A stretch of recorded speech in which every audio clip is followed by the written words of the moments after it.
വർഷത്തിന് മുമ്പ് പള്ളിയിലെ പാട്ടുകാരിയായിരുന്നു. അപ്പം ആ പാട്ട് ഇടയ്ക്കിടയ്ക്ക് ഞങ്ങൾക്ക് വേണ്ടി ഞങ്ങളുടെ വീട്ടിൽ നിന്നും പാടും.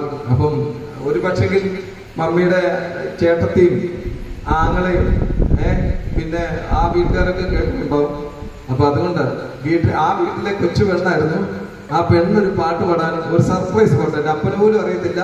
ഞങ്ങൾ ഇന്നലെ ഇതിനെപ്പറ്റി ചർച്ച ചെയ്തപ്പോൾ ഇതൊന്നും വേണ്ടിയില്ല, എന്റെ അമ്മയ്ക്ക് അറിയത്തില്ല. ഞാൻ കരോക്കെ ഒക്കെ റെഡിയാക്കുന്നുണ്ട്, പക്ഷെ പാടുമെന്ന് അറിയത്തില്ല. എന്നാലും മമ്മിയുടെ ഇഷ്ടത്തില് ഏത് പാട്ടമ്മ? ഞങ്ങളുടെ ഗ്രേറ്റ് ഗ്രാൻഡ് ഫാദർ എന്ന് പറഞ്ഞാൽ മമ്മിയുടെ വല്യപ്പച്ചൻ ഭാഗവതരായിരുന്നു. സ്കൂളിലെ പാട്ട് പഠിപ്പിക്കുന്ന മാഷായിരുന്നു. അപ്പൊ മമ്മിക്ക് കുറച്ച് സംഗീതമൊക്കെ കയ്യിലുണ്ട്. ഞങ്ങളെ കൊച്ചിലെ പഠിപ്പിച്ചൊരു പാട്ടാണ് കേട്ടോ. എല്ലാവർക്കും വേണ്ടി മമ്മി നിങ്ങൾക്ക് വേണ്ടി പാടുന്നതായിരിക്കും. എല്ലാവർക്കും ചേർന്ന് പാടാം.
കൊടുക്കണം കടലിൽ വാഴ കയ്യിലിരുന്നു ആകെയൊന്നു